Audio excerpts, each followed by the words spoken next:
سرسبز اس گلزار کے یہ پھول ہیں عطار کے، سرسبز اس گلزار کے یہ پھول ہیں عطار کے، مردہ دلوں کو دے جلا ہادی ہے طلبگار کے، مردہ دلوں کو دے جلا ہادی ہے طلبگار کے، طلبگار کے، طلبگار کے۔ الحمدللہ رب العالمین والصلاة والسلام علی سید المرسلین، اما بعد فاعوذ باللہ من الشیطان الرجیم، بسم اللہ الرحمن الرحیم، الصلاة والسلام علیک یا رسول اللہ وعلی آلک واصحابک یا حبیب اللہ، الصلاة والسلام علیک یا نبی اللہ وعلی آلک واصحابک یا نور اللہ۔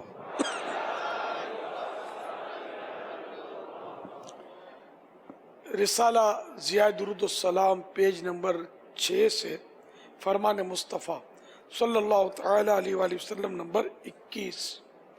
اے لوگو، بے شک بروز قیامت اس کی دہشتوں یعنی گھبراہٹوں اور حساب کتاب سے جلد نجات پانے والا شخص وہ ہوگا جس نے تم میں سے مجھ پر دنیا کے اندر بکثرت درود شریف پڑھے ہوں گے۔ صلو علی الحبیب صلی اللہ تعالی علی محمد۔ ماہ فاخر ماہ عبد القادر ربیع الاخر 1439 ہجری کی آج 25ویں شب عالمی مدنی مرکز فیضان مدینہ کے میلاد حال میں کثیر عاشقان رسول جمع قادری کابینات کے مختلف شہروں سے 3 دن کے تربیت اجتماع کے لیے تشریف لائے ہیں۔ ماشاءاللہ سب کو خوش آمدید کہتا ہوں۔ اللہ تعالیٰ آپ کا سفر، آنا جانا، یہاں سیکھنا سکھانا یہ سب قبول فرمائے۔ ہمارے یہاں جو عموماً جو ماحول ہے، جیسے یہاں ہم آتے ہیں تو اس کے بعد پھر جو دیکھے گئے ہیں ماحول کے، یہاں کا ایک جذبہ تو ہوتا ہی ہے، لیکن ایسی صورت کے قبر کی باتیں، قبر کی یادیں، اور ہمیں نیک بن کر قبر میں اترنا چاہیے۔ قبر کے حوالے سے اگر آپ کے کچھ ایسے مدنی پھول ہوں کہ قبر پیش نظر رہے، موت پیش نظر رہے، تو دنیا کی بہت ساری مستیاں جو ہے نا وہ ہماری ختم ہو جاتی ہیں۔ موت کا تو خیر نام سنتے سنتے ہمارے کان پک گئے، یہ مر گیا، وہ مر گیا، اس کا ایکسیڈنٹ۔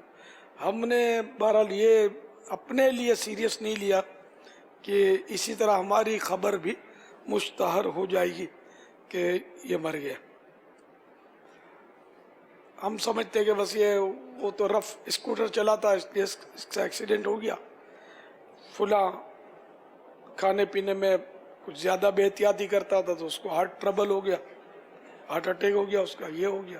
اس طرح ہم اپنا اگر سوچے نا تو موت جو ہے نا وہ ظاہر ہے کہ زندگی کے ہر موڑ پر، زندگی کے ہر لمحے میں آتی ہے۔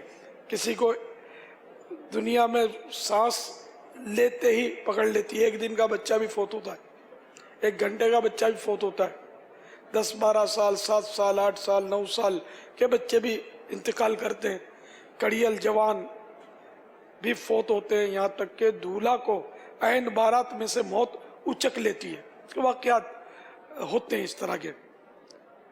تو یوں دنیا جو ہے نا یہ چل چلاؤ، گزشتنی اور گزاشتنی ہے، اور ہر وقت یہ جیسے کہ بالکل الرٹ اور تیار ہے، اور یہ بڑھتی چلی جا رہی ہے۔ ایک سانس جو ہے نا ہمارا موت کی طرف ایک قدم ہے۔ ہم نے اگر 1 کروڑ سانس بھی لکھوا کر لائے تو ہم نے جو سانس لیا ابھی 1 کروڑ میں سے کم ہو گیا۔ اب جو سانس کم ہوا نا وہ دنیا کی کوئی دولت بلینک چیک سے بھی اس کو خریدا نہیں جا سکتا. یہ نکل گیا, اس نے پلٹ کر آنا نہیں ہے. اب یہ نکلا, یہ سانس, ابھی ہم کو دیکھنا ہے کہ یہ اللہ کا نام لیتے ہوئے نکلا, لا الہ الا اللہ محمد الرسول اللہ صلی اللہ تعالی علیہ وآلہ وسلم پڑھتے ہوئے نکلا, یا فضول بات کرتے ہوئے نکلا, جھوٹ بولتے ہوئے نکلا, گالی نکالتے ہوئے, غیبت کرتے ہوئے, بدنگاہی کرتے ہوئے یہ ہمارا سانس نکلا, یا کس طرح سے ہمارا یہ سانس نکلا.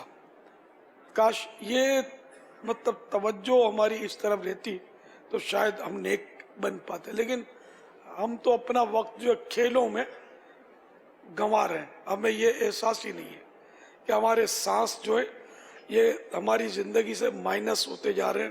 سالگرہ منانے والے یہ سمجھتے ہیں کہ اتنے سال کا ہو گیا, حقیقت میں کہ جتنے سال کا یہ ہو گیا اتنے سال اس کی زندگی میں سے مائنس ہو گئے, کم ہو گئے, یہ اب نہیں ملیں گے. تو اس لیے آپ کی ماشاءاللہ اکثریت جوان اسلامی بھائی ہیں, اس کی قدر کریں.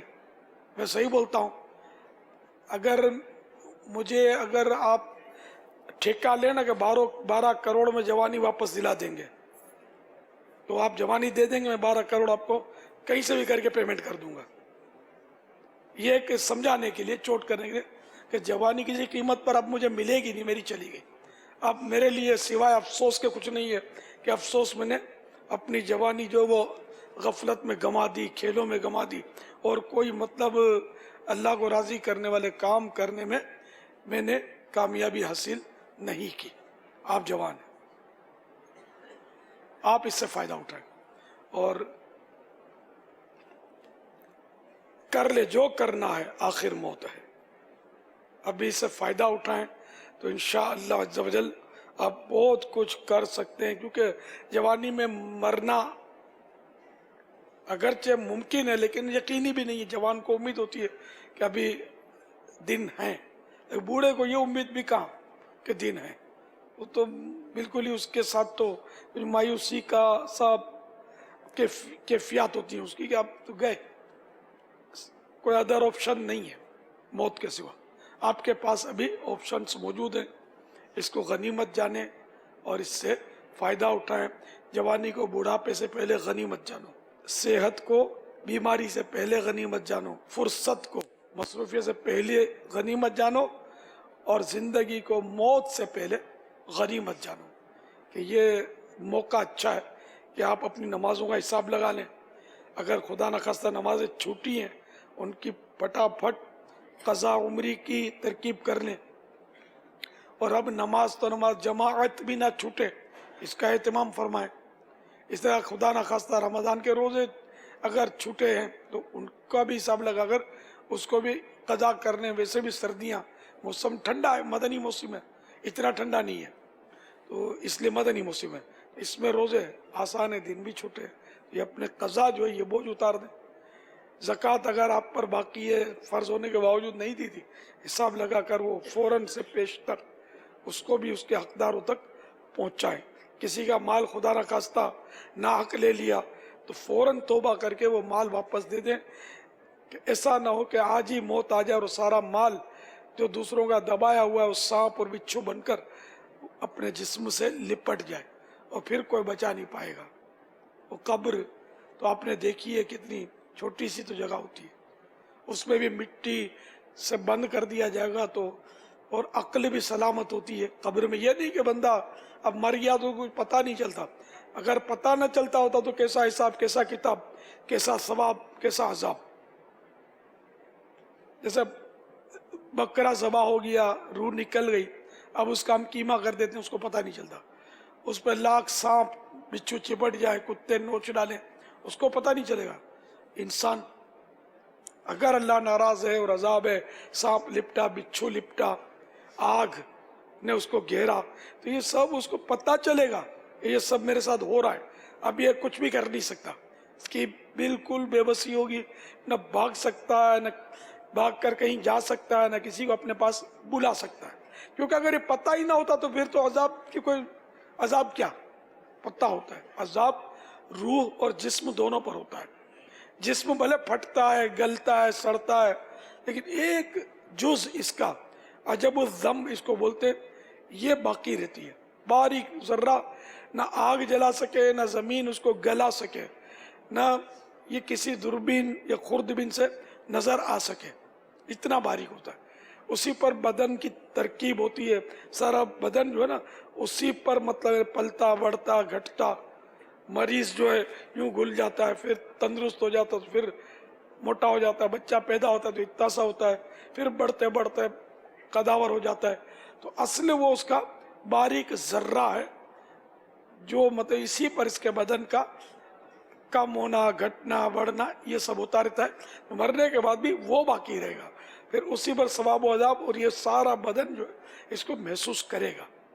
جیسے انگلی بھی کٹے گی تو سارا بدن اس سے پریشان ہوگا، منہ سے نکلے گا، انگلی بولے گی نہیں کچھ، منہ چیخے گا نا، تکلیف ہوئی نا. تکلیف کا اظہار اس زبان نے کیا، حالانکہ سارا بدن اس سے بے قرار ہوا. بہرحال یہ کہ ابھی موقع اچھا ہے، پکی سچی توبہ کر کے، گناہوں سے کنارہ کشی کر کے، بری صحبتوں سے بھی جان چھڑا کر کہ بری صحبت جو نا یہ سمجھو گناہوں کا پل ہے، اسی پہ چل کر بندہ گناہوں کے گہرے اندھیرے گڑھے میں گرتا ہے. عام طور پہ یہی ہوتا ہے کہ اگر وہ سدھرنا بھی چاہتا ہے تو اس کے دوست جو ہے نا کو سدھر نہیں دیتے. کبھی ملا کا تانا دیں گے، کبھی کچھ کریں گے کہ بس مولانا بیٹھے رہے، وہ اس طرح اس کو ٹوک دیں گے. تو ایسے دوست بھی نہیں چلیں گے. اور جو وطر پڑھتے ہیں ان کو شاید دعائے قنوت آتی ہو، اگر آتی ہے، آنی چاہیے، تو اس میں یہ بھی ہے وَنَخْلَعُ وَنَتْرُكُ مَنْ يَفْجُرُكَ، کہ میں نے ترک کیا، چھوڑا، یا اللہ چھوڑا میں نے تیرے فاجر یعنی تیرے نافرمان بندوں کو. تو بے نمازی سے بڑھ کر نافرمان کون؟ طرح طرح کے گناہوں میں پڑے ہونے والے، گالیاں بکنے والے، دوسروں کو چھیننے والے، دوسروں کی دل آزاریاں کرنے والے. اب یہ بھی برے نہیں ہے تو پھر برا کون؟ سارے برے ہیں. تو اس لیے ان برے کی دوستی سے ہم کو روکا گیا، قرآن کریم نے روکا. وَإِمَّا يُنْسِيَنَّكَ الشَّيْطَانُ فَلَا تَقْعُدْ بَعْدَ الذِّكْرَى مَعَ الْقَوْمِ الظَّالِمِينَ، اگر شیطان تجھے بھلاوے تو یاد آئے پر ظالموں میں مت بیٹھ.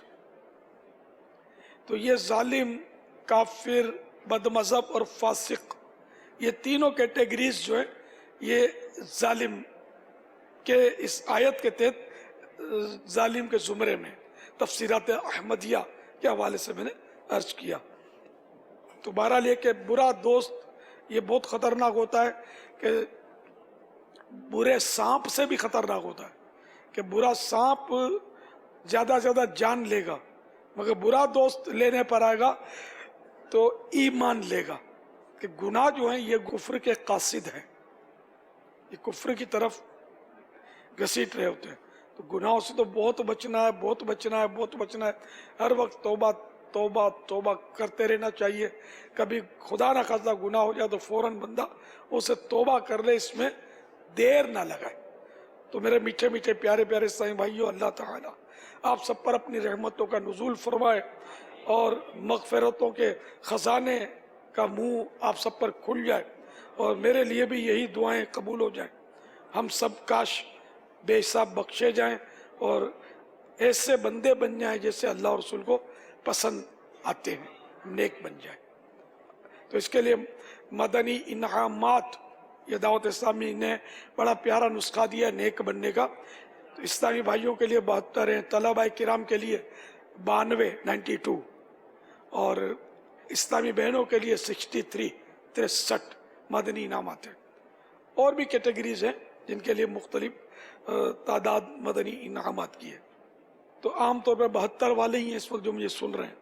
تو 72 مدنی انعامات کا رسالہ لیں، فکر مدینہ کریں، روزانہ کم از کم رات ہی کو صحیح اس پر غور کریں اور کھانے بھریں کون کون سا مدنی انعام آپ کا درست ہے.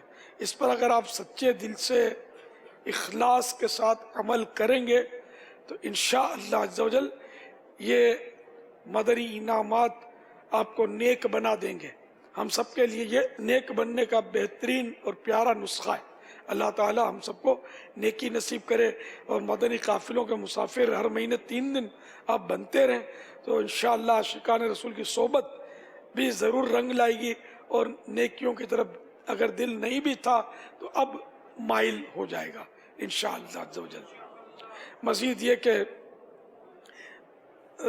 درس فیضان سنت اس کا سلسلہ رہے اور ہفتہ وار سنتوں پر اجتماع کی حاضری آپ کا بالکل یعنی کہ سمجھو معمول بن جائے, کوئی آپ کو نہ روک سکے. ہفتہ وار اجتماع کوئی کام نہ ہو, بس مجھے سنتوں پر اجتماع میں پہنچنا ہے. اسی طرح مدرسۃ المدینہ بالغان پڑھنے پڑھانے کی ترکیب رکھیں. گھر میں صرف مدنی چینل چلے اس کا بھی اہتمام فرمائیں. مدنی مذاکرے کی پابندی کا ذہن بنائیں. تو انشاءاللہ یہ کریں گے تو اللہ کرے گا تو آپ کی زندگی خوشگوار گزرے گی, سنتوں بھری گزرے گی, نیکیوں بھری گزرے گی اور اللہ اور رسول کی رضا انشاءاللہ حاصل ہوگی. صلو علی الحبیب. میرا آپ سے یہ سوال ہے کہ جیسے کہ ہم جوان ہیں اور ہمارا دل بھی کرتا ہے کہ ہم نیکی کی طرف آئیں, ہم جوان نسل ہیں اور دنیا کی بدگمانیاں یہ سب کچھ جو بد ماحول چل رہا ہے اور اس کے اندر رہتے ہوئے جیسے کہ ہمارا دل کرتا ہے کہ ہم نیکی کی طرف آئیں اور لوگوں کی جیسے آپ نے فرمایا کہ ٹوکیں ہوتی ہیں, لوگوں کی ٹوکیں ہوتی ہیں الگ الگ طریقے سے, ملا بن گیا ہے, یہ ہو گیا ہے, وہ ہو گیا ہے, گھر والے رشتہ دار چڑھاتے ہیں اس طریقے سے. تو ہمارے کو کچھ مدنی پھول ایسے عطا فرمائے اپنا سمجھائیں کہ ہم کیسے ان باتوں سے بچیں اور کیسے ہم مدنی ماحول میں اپنے آپ کو زیادہ اندر لائیں. اس میں یہ بیٹے کہ قفل مدینہ لگا لیا جائے زبان کا. گھر والے طنز کریں, دوست مذاق اڑائیں, ان کو رپلائی نہ دیں, جواب دیے تو پھر تو پھنسے. قفل مدینہ کی ذرا وضاحت فرما دیجئے. ہاں مطلب زبان پر قفل مدینہ لگانا یعنی چپ, خاموش, فضول باتیں نہیں کرنی. کام کی باتیں بھی جہاں ممکن ہو اشارے سے آدمی چل سکتا ہے تو چلا لے, اس طرح لکھ کر بات کر لے. یہ مدنی ماحول میں اپنے اس طرح ہوتا ہے. تو اگر آپ زبان کا قفل مدینہ لگا لیں گے آپ کا کوئی کچھ نہیں بگاڑے گا. جہاں کسی نے چھیڑا اور آپ چھڑے تو وہ آپ سے لطف اندوز ہوں گے. جیسے یوں سمجھ لو کہ کتا جا رہا ہے, بچہ اس کو پتھر مارے گا تو کو کو کو کرے گا تو بچوں کو مزہ آئے گا, ایک اور اس کو دیں گے. اور اگر کتا آواز ہی نہ نکالے پتھر کھا کر تو بچے شاید اس کو نہیں چھیڑیں گے. جزاک اللہ خیر. میرے والدین کے لیے اور دعائے خیر عطا فرما دیجیے.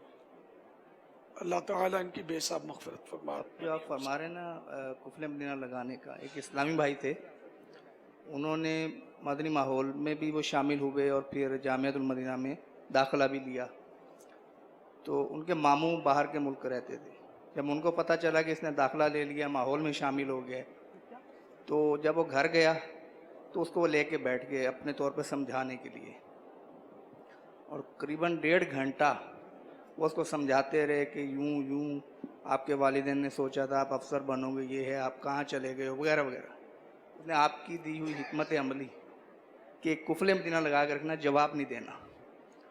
اس اسلامی میں نے تقریباً 1.5 گھنٹے میں کوئی جواب نہیں دیا. ماموں بھی کہنے لگے کہ شاید انہوں نے سمجھایا ہوگا اس کو کہ آگے سے جواب نہیں دینا.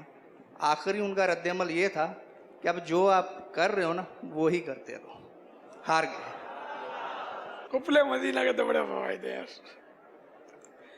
میں ایک بار پھنس گیا تھا کچھ شخصیات میں, اور وہ شخصیات نے جو بھی بولنا تھا وہ بول رہے تھے. میں نے یہ کارڈ لگایا ہوتا, ایک چپ سو سکھ, ادھر کارڈ لگا تھا, ادھر قفل مدینہ لگا ہوا تھا. اچھا میں تو جواب دے نہیں رہا تھا, تو پھر وہ ایک اور اسلامی بھائی تھے اس میں بیٹھے ہوئے, انہوں نے ان کو آڑے ہاتھوں لیا. اب یہ ان کو یہ ایک دوسرے کو سمجھاتے رہے اور میں بچ کر بالکل کورا کورا نکل آیا. اچھا پھر وہ بڑی شخصیت اتفاق سے یہاں آئی ہوگی تو کوئی میرے تذکرے ہوئے ہوں گے کہ اس کو یوں بولنا ہے اور یوں سمجھانا ہے, یوں کرتا ہے. تو اس شخصیت نے بولا کہ بھائی الیاس کو تو ہم تو نہیں بلوا سکتے, کہ تو کوئی بہت بڑا آدمی چاہیے تو یہ جب جا کر ہو سکتا ہے اس سے بات کرے یہ نہیں، یہ میرا ان پر روپ پڑا گیا. تو یہ ورنہ میں اگر بولتا نا، اتنے ساروں نے جو گھیرا ہوا تھا، بعض اوقات ایسے سوالات ہوتے ہیں کہ اس کا جواب لاکھ دو ہم مطمئن کر نہیں سکتے. جیسے وہ ماموں اور بھانجے کا، اگر وہ بھانجا جواب دیتا تو 1 کے 10 سنتا. ماموں تجربہ کار، اور ظاہر ہے کہ وہ دنیا مسلط ہوگی اس پر، جبھی تو سمجھا رہا ہوگا کہ تم مذہبی ماحول میں مت جاؤ. تو اب بولیں گے تو جھگڑا بھی ہوگا، غصہ بھی آئے گا، مسائل خراب. تو چپ رہیں گے تو جو بھی ہوگا ون سائڈ ہوگا. غصہ بھی کرے گا تو اگلا ہی کرے گا، اپنے کو پھر بھی خاموش ہو، جاڑے ڈانٹے مارے تب بھی بولنا نہیں ہے. اگر یہ گر کسی کو آ جائے، عام طور پہ ایسا ہوتا نہیں ہے. میں ایک بار اپنے کام کر رہا تھا، پرانی بات ہے، باہر بیٹھ کر اپنا کسب کر رہا تھا، تو ایک چھوٹا لڑکا آیا، وہ کوئی 8-10 سال کا ہوگا میرا خیال ہے. میرے قریب کھڑا ہو گیا، اور قریب کھڑا ملا. اچھا، تو میں نے اس کو بولا کچھ نہیں، میں نے خالی اس کو یوں دیکھا، آنکھیں یوں چڑھائی بھی دیا، نارملی خالی میں نے اس کو دیکھا. آپ مانے نہ مانے وہ کھڑا تو رہا، کچھ کھڑا رہا، پھر وہ ایک دم اس پر گھبراہٹ تاری ہوئی، وہ یوں پیچھے ہٹا، اچھلا کودا اور بھاگ گیا کہ یہ ملا بولتا نہیں ہے کہیں اٹھ کر میرے کو کھا نہ جائے. تو یوں خاموشی کا تو بڑا روب ہے. 1 چپ 100 سکھ، 1 چپ 1000 کو ہرائے، 1000 ہار جائیں گے. اور الحمدللہ اس کا بھی میں نے تجربہ آپ کو بتایا. میں بولا نہیں تو سب ہار گئے میرے سامنے.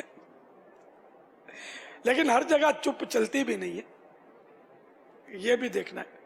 موقع مال اب اتنا بھی ہم کو ادراک ہو کہ کہاں بولنا ہے کہاں چپ رہنا ہے. یعنی ایسا نہ ہو کہ بولنے کی جگہ ہم چپ رہیں اور ہماری بازی الٹ جائے، یہ بھی ہو سکتا ہے.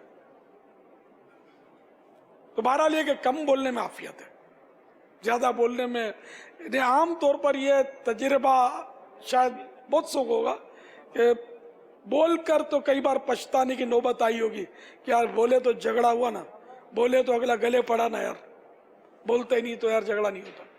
تو یوں بول کر تو کئی بار پچھتانا پڑا ہوگا، یہ چپ رہ کر شاید ہی کبھی پچھتانا پڑا ہو. صلو علی الحبیب صلی اللہ تعالی علی محمد. امیر اہل سنت کی خدمت میں عرض ہے کہ اولاد میں برابری کے تعلق سے کچھ مدنی پھول ارشاد فرما دیں.